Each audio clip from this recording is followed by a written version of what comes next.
Hi ಎಲ್ರಿಗೂ ನಮಸ್ಕಾರ. ನೀವು ನೋಡ್ತಾ ಇದ್ದೀರಾ ಲಕ್ಕೇಶ್ ಯೂಟ್ಯೂಬ್ ಚಾನಲ್. ದರ್ಶನ್ ಅವರ ಒಡೆಯ ಸಿನಿಮಾ ರಿಲೀಸ್ ಆಗಿದೆ.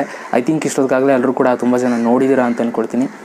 ನಾನು ಕೂಡ ಇವತ್ತು ನೋಡಿದೆ ಸಿನಿಮಾನ. ಓಕೆನಾ, ಫಸ್ಟ್ ಶೋ ನಾನು ನೋಡೋದಕ್ಕಾಗಲಿಲ್ಲ, ಸ್ವಲ್ಪ ಬ್ಯುಸಿ ಇದ್ದೆ. ಒಂದು ಕಾರಣಕ್ಕೆ ಇವತ್ತು ಹೋಗಿ ಸಿನಿಮಾನ ನೋಡ್ಕೊಂಡು ಬಂದೆ. ಅದಕ್ಕೆ ಇವತ್ತು ಕೂತ್ಕೊಂಡು ರಿವ್ಯೂನ ಮಾಡ್ತಾಯಿದ್ದೀನಿ. ನನಗೆ ಹೇಗೆ ಅನ್ನಿಸ್ತು ಒಂದು ಸಿನಿಮಾ ಅಂತ. ಸಿನಿಮಾ ಬಗ್ಗೆ ಹೇಳಬೇಕು ಅಂತಂದರೆ ತುಂಬ ಚೆನ್ನಾಗಿದೆ ಕಣ್ರಪ್ಪ ಸಿನಿಮಾ.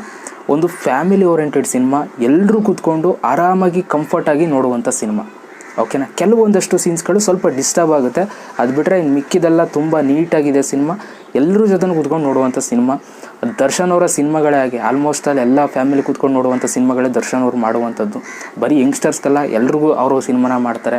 ಸೊ ಅದರಿಂದ ಯಾವುದೇ ರೀತಿ ಕೊರತೆ ಇಲ್ಲ, ಆರಾಮಾಗಿ ಕಂಫರ್ಟಾಗಿ ಹೋಗಿ ಆ ಒಂದು ಸಿನಿಮಾನ ನೋಡ್ಬೋದು. ತುಂಬ ಇಷ್ಟ ಆಗುತ್ತೆ ನಿಮಗೆ. ಒಂದು ಎಂಟರ್ಟೈನ್ಮೆಂಟ್ ಅಂತೂ ತೊಗೊಂಡು ಬರ್ಬೋದು ಆ ಒಂದು ಸಿನಿಮಾ ನೋಡಿದ್ಮೇಲೆ. ಓಕೆನಾ, ಇನ್ನು ದರ್ಶನ್ ಅವರ ಆ್ಯಕ್ಟಿಂಗ್ ಬಗ್ಗೆ ಮಾತಾಡೋದಾದರೆ ಮಾತಾಡೋ ಅವಶ್ಯಕತೆನೇ ಇಲ್ಲ. ಅವರು ಎಕ್ಸ್ಪೀರಿಯನ್ಸ್ಡ್ ಹ್ಯಾಂಡ್ ಅಂತಲೇ ಹೇಳ್ಬೋದು. ಆ ಕ್ಯಾರೆಕ್ಟ್ರೊಳಗೆ ಈಸಿಯಾಗಿ ಇಳಿದು ಒಂದು ಕ್ಯಾರೆಕ್ಟರ್ನ ಮಾಡಿಬಿಟ್ಟಿದ್ದಾರೆ ಅಂತಲೇ ಹೇಳ್ಬೇಕು. ಯಾಕೆಂತಂದರೆ ಅವರು ಮಾಡದೇ ಇರುವಂಥ ಕ್ಯಾರೆಕ್ಟರ್ಗಳೇ ಇಲ್ಲ ಅಲ್ವಾ. ಸೊ ಆರಾಮಾಗಿ ಸಿಂಪಲ್ಲಾಗಿ ಯಾವುದೇ ರೀತಿ ಕಷ್ಟಪಡ್ದೇ ಕ್ಯಾರೆಕ್ಟ್ರೊಳಗೆ ಇಳಿದು ಕ್ಯಾರೆಕ್ಟರ್ನ ಮಾಡಿದ್ದಾರೆ. ಓಕೆನಾ, ಇಷ್ಟು ಮಾತ್ರ ಹೇಳಬಲ್ಲೆ. ಆಮೇಲೆ ನನಗೊಂದು ಸೀನ್ ತುಂಬ ಇಷ್ಟ ಆಯಿತು. ಆ ಒಂದು ಸೀನಲ್ಲಿ ಅವರು ಲಾಂಗ್ ಹಿಡ್ಕೊಂಡು ಬರ್ತಾರೆ. ಆ ಒಂದು ಸೀನ್ ಅಂತೂ ಪಕ್ಕಾ ಗೂಸ್ ಬಂಪ್ಸ್ ಅಂತಲೇ ಹೇಳ್ಬೋದು. ಯಾಕೆಂತಂದರೆ ಕರಿಯಾ ಸಿನಿಮಾದಲ್ಲಿ ನಾವು ನೋಡಿದ್ದೀವಿ, ದರ್ಶನ್ ಅವರು ಲಾಂಗ್ ಹಿಡ್ಕೊಂಡು ಬರೋ ಸ್ಟೈಲೇ ಬೇರೆ, ಆ ಕಲರೇ ಬೇರೆ, ಅವ್ರು ನಡ್ಕೊಂಡು ಬರೋ ಸ್ಟೈಲೇ ಬೇರೆ. ಆ ಥರ ಒಂದು ಫೀಲು ಈ ಒಂದು ಸಿನಿಮಾದಲ್ಲಿ ನಿಮಗೆ ಒಂದು ಸೀನಲ್ಲಿ ಸಿಗುತ್ತೆ. ನಿಮಗೆ ಲಾಂಗ್ ಹಿಡ್ಕೊಂಡು ಬರುವಂಥ ಸಮಯದಲ್ಲಿ ಜನಗಳು ಕೂಡ ತುಂಬ ಕಿರ್ಚಾಗ್ಬಿಟ್ರು. ಸೊ ಕ್ರೇಜ್ ಬಗ್ಗೆ ಅಂತೂ ಮಾತಾಡೋಂಗೆ ಇಲ್ಲ. ಕ್ರೇಜು ನಾನು ಯಾವಾಗಲೂ ಹೇಳ್ತಾ ಇರ್ತೀನಿ, ದರ್ಶನ್ ಅವ್ರಿಗೆ ತುಂಬ ಕ್ರೇಜ್ ಇದ್ದಾರೆ. ಅದರಲ್ಲಂತೂ ಹಳ್ಳಿ ಜನಗಳಂತೂ ಕೇಳಲೇಬೇಡಿ. ದರ್ಶನ್ ಅವ್ರ ಸಿನಿಮಾ ಹೆಂಗಾದರೂ ಇರಲಿ, ಹೋಗಿ ಸಿನಿಮಾ ನೋಡ್ತಾರೆ. ಸಿನಿಮಾದ ಸ್ಟೋರಿ ಇಲ್ಲ ಅಂದ್ರೂ ಕೂಡ ಅವ್ರು ನೋಡ್ತಾರೆ. ಅಂಥ ಫ್ಯಾನ್ಸ್ಗಳಿದ್ದಾರೆ ದರ್ಶನ್ ಅವ್ರಿಗೆ. ನನಗಂತೂ ತುಂಬ ಇಷ್ಟ ಆಯಿತು. ಸ್ವಲ್ಪ ರೈತರಿಗೂ ಕೂಡ ಈ ಒಂದು ಸಿನಿಮಾ ಕನೆಕ್ಟ್ ಆಗುತ್ತೆ. ಖಂಡಿತವಾಗ್ಲೂ ಹಳ್ಳಿ ಜನಗಳಿಗಂತೂ ತುಂಬ ಇಷ್ಟ ಆಗುತ್ತೆ. ಸಿಟಿ ಜನಗಳಿಗಿಂತ ಹಳ್ಳಿ ಜನಕ್ಕೆ ತುಂಬ ಇಷ್ಟ ಆಗುತ್ತೆ ಅಂತಲೇ ಹೇಳ್ಬೋದು.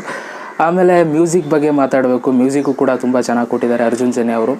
ಒಂದು ಟೈಟಲ್ ಟ್ರ್ಯಾಕ್ ನನಗೆ ಆವಾಗಲೇ ಸಾಂಗ್ ರಿಲೀಸ್ ಆದಾಗಲೇ ಹೇಳಿದ್ದೆ ನಾನು ನಿಮಗೆ, ಟೈಟಲ್ ಟ್ರ್ಯಾಕ್ ನನಗೆ ತುಂಬ ಇಷ್ಟ ಆಯಿತು, ಒಂಥರ ಗೂಸ್ ಬಂಪ್ಸ್ ಕೊಡುತ್ತೆ ಅಂತಲೇ ಹೇಳ್ಬೋದು.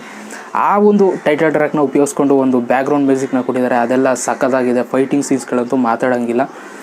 ಒಟ್ಟಿನಲ್ಲಿ ಸಿನಿಮಾ ಅಂತೂ ತುಂಬ ನೀಟಾಗಿದೆ. ಓಕೆನಾ, ಫುಲ್ಲು ಕಾಮಿಡಿ ಓರಿಯೆಂಟೆಡ್ ಸಿನಿಮಾ, ಒಂದು ಫ್ಯಾಮಿಲಿ ಓರಿಯೆಂಟೆಡ್ ಸಿನಿಮಾ. ಟೋಟಲಾಗಿ ಹೇಳ್ಬೇಕಂತಂದ್ರೆ ಒಂದು ಫ್ಯಾಮಿಲಿ ಓರಿಯೆಂಟೆಡ್ ಸಿನಿಮಾ. ಆರಾಮಾಗಿ ನೀವು ಒಂದು ಸಿನಿಮಾ ನೋಡಿ ಎಂಜಾಯ್ ಮಾಡಿಕೊಂಡು ಬರ್ಬೋದು ಹೊರಗಡೆ. ಓಕೆನಾ, ದುಡ್ಡುಗಂತ ಯಾವುದೇ ರೀತಿ ಮೋಸ ಇಲ್ಲ. ಸಿನಿಮಾ ನೋಡಿದ್ದಾದರೂ ಹೋಗಿ ಸಿನಿಮಾ ಥಿಯೇಟ್ರಿಗೆ ಹೋಗಿ ಸಿನಿಮಾ ನೋಡ್ಕೊಂಡು ಬನ್ನಿ. ಖಂಡಿತವಾಗ್ಲೂ ನಿಮಗೆ ದರ್ಶನ್ ಅವರ ಸಿನಿಮಾ ಇಷ್ಟ ಆಗುತ್ತೆ, ಒಡೆಯ ಸಿನಿಮಾ.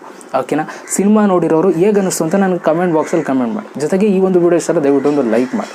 ಓಕೆನಾ, ಸೊ ಇಷ್ಟು ಒಡೆಯ ಸಿನಿಮಾ ರಿವ್ಯೂ ನನ್ನ ಕಡೆಯಿಂದ. ಬಾಯ್, ಎಲ್ರಿಗೂ ಬಾಯ್. ಜೈ ಹಿಂದ್, ಒಂದೇ ಮಾತರಂ.